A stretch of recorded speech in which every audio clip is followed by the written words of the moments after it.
Assalamualaikum warahmatullahi wabarakatuh.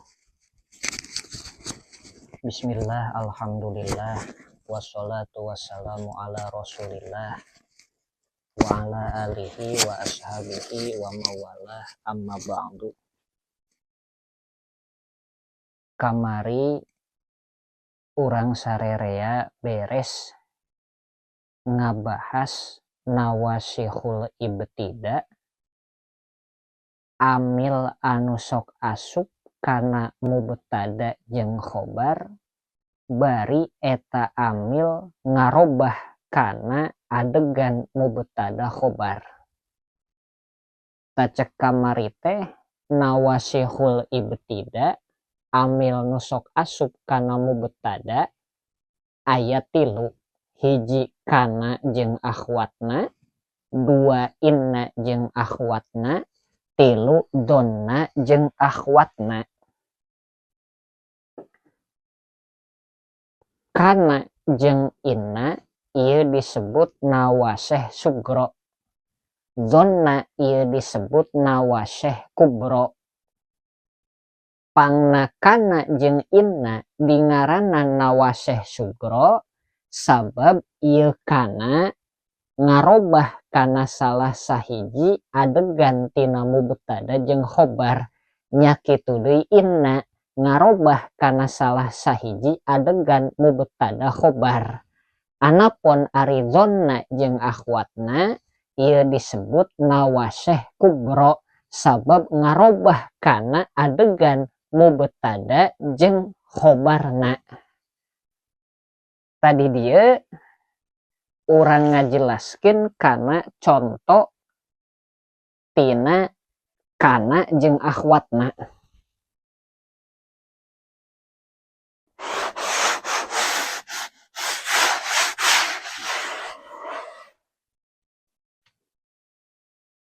Kana jeung akhwatna teh lobana aya 13.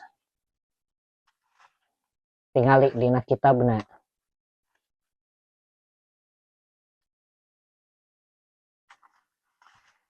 Nu kahiji kana. Nah ieu amalna teh tarfa'ul isma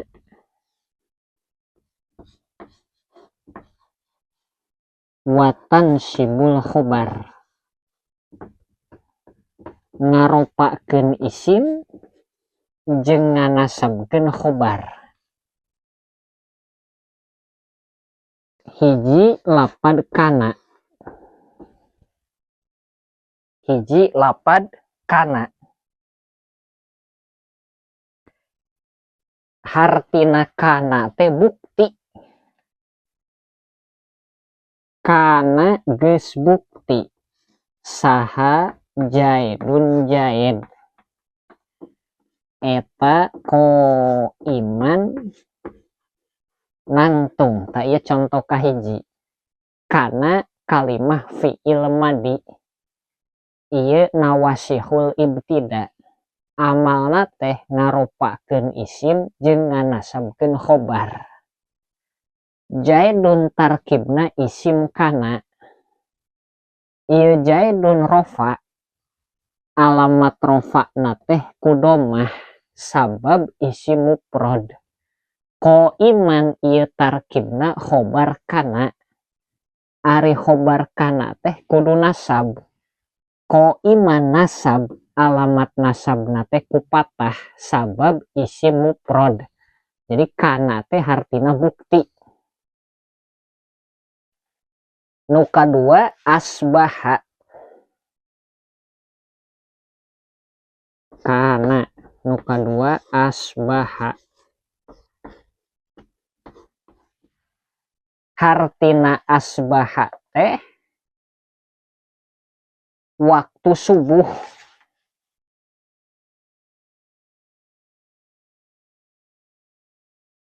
Asbaha isuk-isuk atawa dina waktu subuh. Naon albardu tiris. Eta syadidan. banget. Taya albardu isim asbaha, syadidan khobar asbaha. Isim asbaha kudu ropa, khobar asbaha kudu nasab. Asbaha teh waktu subuh. Nu kadua amsa. Hartina amsa teh waktu sore. Amsa dina waktu sore saha Jaidun Jaid eta gonian beunghar. Nah, ya amsa teh waktu sore. Nu kaopat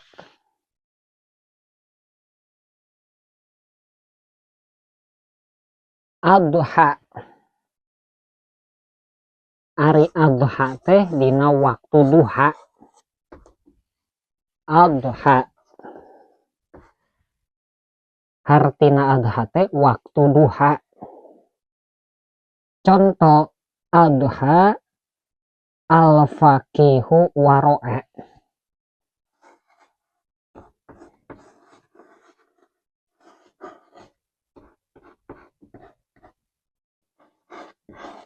Waro'an. Adha dina waktu duha saha al-faqihu jalma anu faqih eta waro'an apik. Nah, adha teh waktu duha.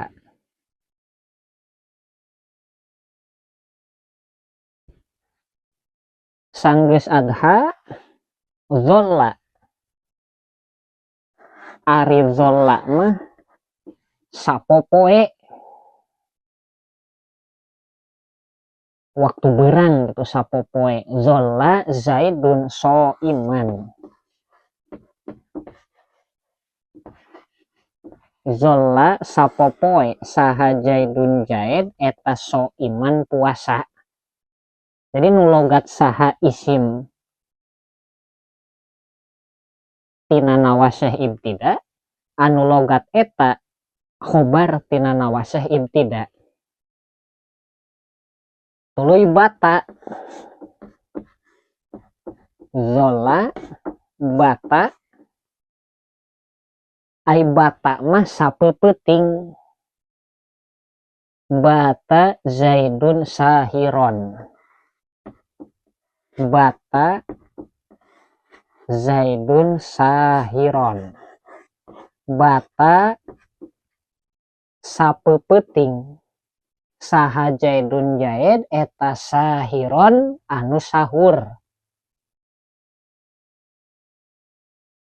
Tuluy soro. Ari soro mah hartina teh jadi. Soro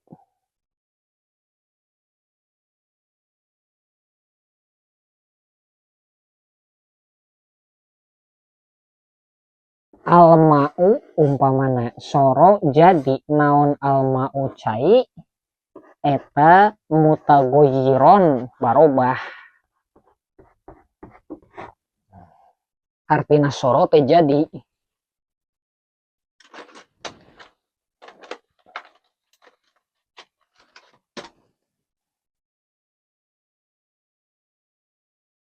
Tuluy laisa. Laisa mah teu aya. Laisa teu aya saha Jaidun Jaid eta qaidan diuk. Tuluy majala. Hapus lah. Tulis sebenarnya.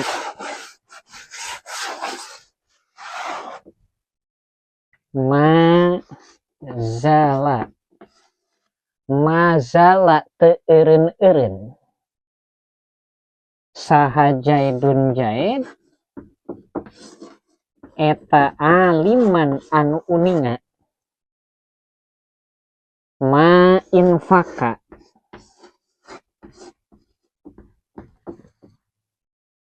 Teu mecat-mecat gitu. Ma infaka. Teu mecat-mecat saha Amrun Umar eta jalisan diuk.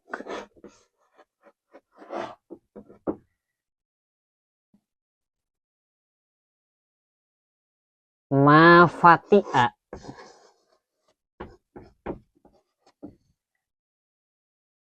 tepegat-pegat saha Bakrun Bakar eta muhsinan anu nyieun kaalusan. Ma Bariha teu eureun-eureun saha Zaidun Zaid eta kariman mulia. Terakhir madama. Contoh la ushibuka moal ngabarengan kuring ka anjeun. Madama salagina dina mangsa langgeng saha Zaidun Zaid eta mutaroddidan bulak balik. Saya contoh-contoh tina amil nawaseh sugro kana jeung akhwatna anu amalna ngaropakeun isim nganasabkeun khobar. Hiji kana hartina bukti, dua asbaha hartina waktu subuh, tilu amsa hartina waktu sore, opat adha hartina waktu duha, lima zolla hartina sapopoe, genep bata hartina sapeupeting, 7 soro hartina jadi, 8 laisa hartina teu aya, 9 mazala hartina teu eureun-eureun, 10 ma infaka hartina teu mecat-mecat, 11 ma Fati'a hartina teu pegat-pegat, 12 ma Bariha hartina teu eureun-eureun, 13 madama hartina dina mangsa langgeng atawa salagina langgeng atawa dina mangsa tetep. Dari bahasa mah loba. Sehingga ulah panatik kana logat. Nu penting mah maksudna sarua. Sebab gundul kitabna oge. Sok aya anu maca alhamdu ari sadaya puji eta lillahi kagungan Gusti Allah.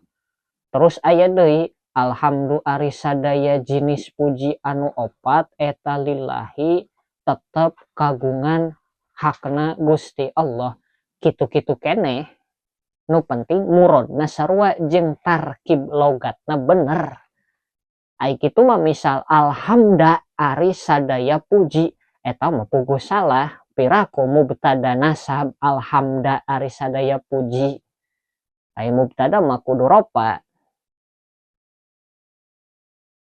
Jadi ulah panatik dina logat nu penting tarkibna bener, mana mubtada mana khobar mana fa'il makna maf'ul bih. Sabab ari harti mah terkadang beda bahasa ngan maksud nama kadinya.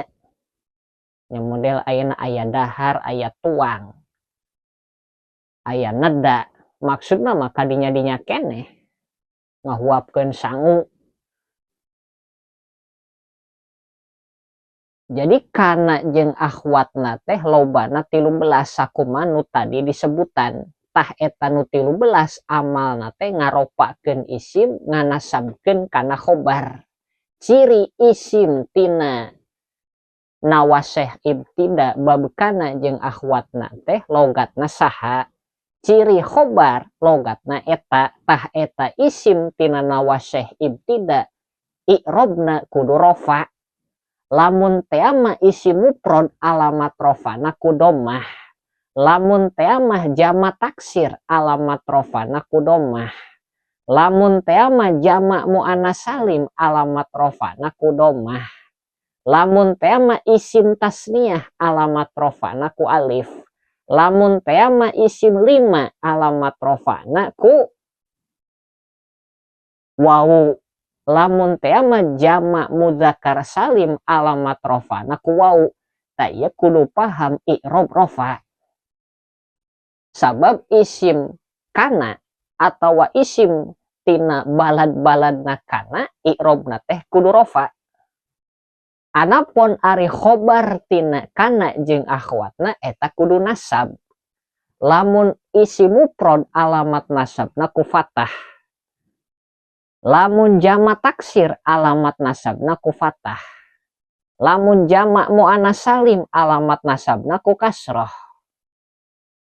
Lamun teama isim tasniyah alamat nasabna ku iya.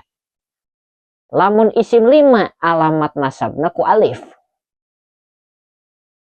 Lamun jama mudzakkar salim alamat nasabna ku iya. Tak kudu paham kana i'rob nasab.